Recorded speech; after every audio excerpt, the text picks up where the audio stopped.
Salut à toi, j'espère que tu vas bien. Moi, je vais bien, je suis au chantier avec des artisans, des ouvriers. Vous aurez remarqué que là, derrière moi, il y a un mur qui a été perforé là pour faire passer les tuyaux, pas les tuyaux, alors les câbles comme ça électriques.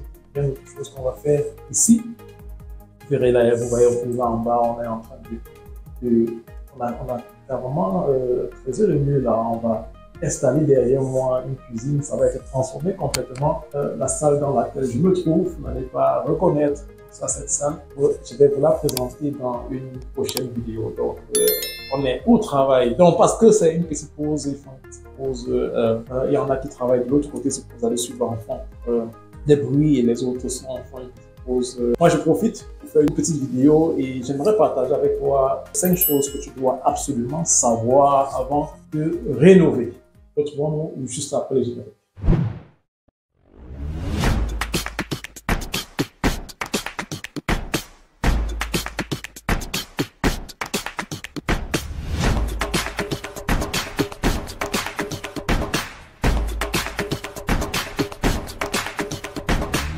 La première chose que je vais immédiatement comme ça signaler, c'est que tu dois te faire un plan. Ça paraît évident, n'est-ce pas?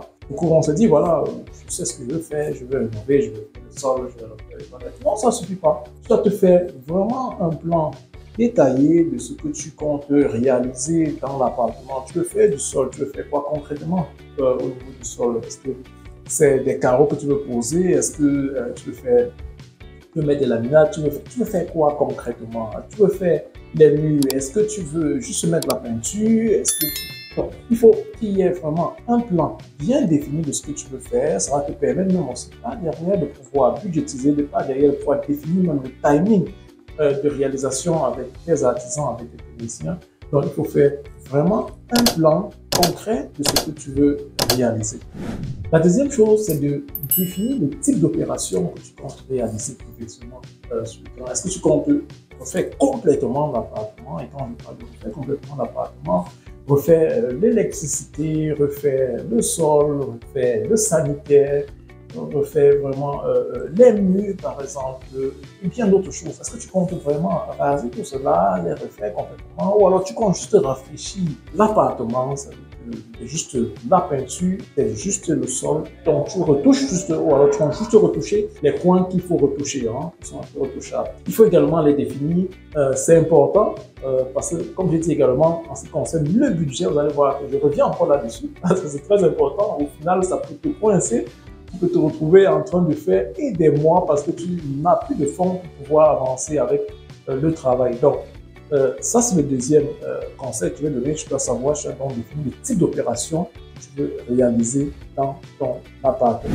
Autre chose dont tu vas prendre en considération, c'est les portes et les fenêtres. Si tu comptes refaire les portes ou les fenêtres de ton appartement, assure-toi qu'il s'agit des portes qui ont des dimensions standards. Quand je parle de dimensions standards, ça veut dire que ce sont des portes que tu peux rapidement retrouver sur le marché et les acheter. Parce que si ce n'est pas le cas, on va devoir confectionner des portes avec des dimensions qui passent dans ton appartement. Et là, tiens-toi tranquille. Parce que ça prend beaucoup de temps. Tu peux te retrouver en train de faire 3 mois, 4 mois pour attendre de nouvelles portes. Moi, je suis déjà passé par là et je sais de quoi je parle. Donc, tous ceux qui ont déjà eu en affaire peuvent le confirmer également.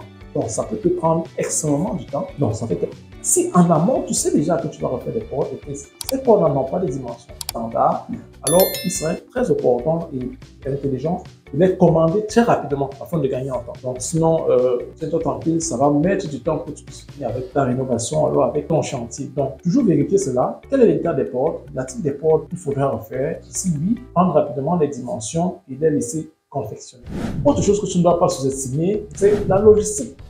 Souvent, on peut épargner l'argent. On se dit, non, voilà, je vais aller moi-même acheter le matériel parce qu'on veut épargner comme ça quelques euros. Et au final, ça nous coûte beaucoup d'argent. Et quand je dis coûter d'argent, ce n'est pas seulement en termes d'argent, en termes d'espèces, même du temps. Parce que ça va te prendre du temps. Parce que sinon, c'est là, il ne faut pas que tu ailles louer une voiture déjà, peut-être parce que tu n'as pas une voiture adaptée à cela. Tu vas louer une voiture, ça te prend du temps pour te déplacer, aller louer la voiture, aller acheter le matériel, aller le transporter, le porter, pour le mettre dans le matériel, aller dans la maison dans laquelle tu vas faire des rénovations, le retirer, porter cela, aller mettre dans la... Ça te coûte un temps que tu aurais pu utiliser pour autre chose. Hein. Donc, la logistique, c'est très important. Alors, planifier cela, tu dis, bon, en matière logistique, ok, je vais le laisser faire par un artisan ou alors par quelqu'un d'autre, afin que je puisse profiter de ce temps-là pour bien d'autres choses. Donc, ne pas sous-estimer ce point-là, la logistique, planifier cela.